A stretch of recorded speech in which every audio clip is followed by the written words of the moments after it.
For the second time in as many months, a senior IRS manager on Wednesday invoked his Fifth Amendment right against self-incrimination, fueling perceptions of an agency in crisis. Greg Roseman, a Deputy IRS Director, spearheaded the awarding of the IRS's largest contract in history to a company owned by a close friend of his, an action that is prohibited under government contracting regulations. The company is Strong Castle, include, owned by Braulio Castillo. Castillo won several contracts totaling almost $500 million for IRS IT services, in part on the basis of his friendship with Roseman and by qualifying for 2 minority programs that allow disadvantaged applicants a better chance of winning lucrative government contracts. Castillo qualified for 1 minority set-aside program by setting up his business in a disadvantaged area of Northeast Washington, D.C.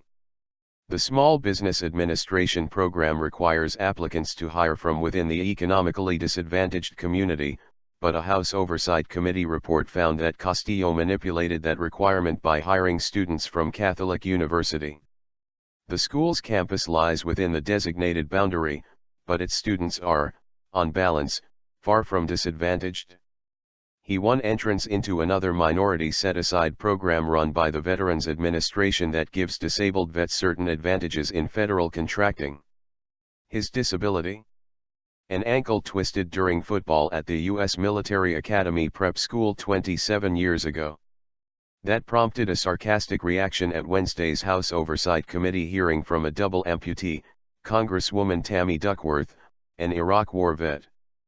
"I'm so glad that you would be willing to play football in prep school again to protect this great country.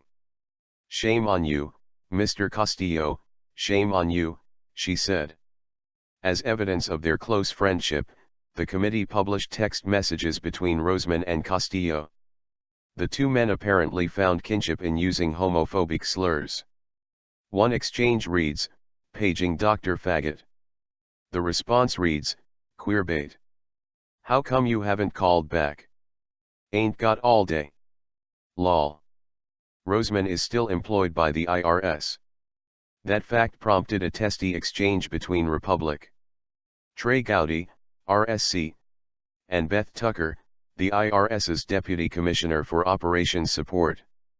"Can you issue a statement by 5 o'clock today as to how someone who used this language in their official capacity as a government employee is still employed and drawing a paycheck?" Gowdy asked. "We are having discussions with our general counsel," Tucker responded. "On Friday, there will be more IRS focus on the Hill. The committee will vote whether it believes Lois Lerner waived her Fifth Amendment rights against self-incrimination when she invoked that right, then abruptly proclaimed her innocence. It was a maneuver that some on the panel say amounted to waiving the right.